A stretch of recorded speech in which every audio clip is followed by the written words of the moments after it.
हे काय माहिती का, ही काच आहे आणि ही जर पायात घुसली ना तर एखाद्या मुलाचं आयुष्य खराब होऊन जाईल. आणि हे काय होतंय माहिती का, अशा ठिकाणी ग्राउंड असताना अशा ग्राउंडच्या ठिकाणी बरेच लोक, ही पिणारी लोक येतात, पिणार आणि त्याच बाटल्या तिथं फोडणार किंवा ते तिथेच टाकणार आणि निघून जाणार.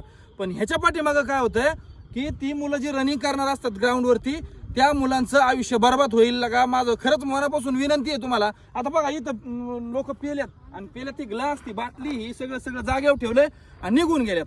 मला काय म्हणायचं, जर एखादी फुटलेली काच असेल ती जर त्या मुलाच्या पायात घुसली तर त्याचं आयुष्य बरबाद होईल ना. माझं काय म्हणणं आहे, कुणाचं आयुष्य घडवता नाही आलं तर बिघडू तरी नका. खरंच हात जोडून विनंती आहे की बाबा, हे जे असं ग्राउंड असतं, क्रिकेटचं मैदान असेल, जी पोलीस भरतीची प्रॅक्टिस करणारी मुलं असतील, अशा ग्राउंडवरती व्यायाम वगैरे करत असतात आणि तुम्ही येणार तिथं दारू पिणार. काय माझं म्हणणं नाही की तुम्ही पिऊ नका, तुम्हाला प्यायचं असेल तर बाहेर जाऊन कुठेही प्या, पण ग्राउंडवरती नका पिऊ. कारण त्या ग्राउंडवरती रनिंग करतात मुलं, वर्कआउट करतात आणि वर्कआउट करत असताना एखादी जरी काच अचानक जर पायात शिरली तर त्या मुलाचा या भरती जवळ आली त्याचं वाटोळ होईल.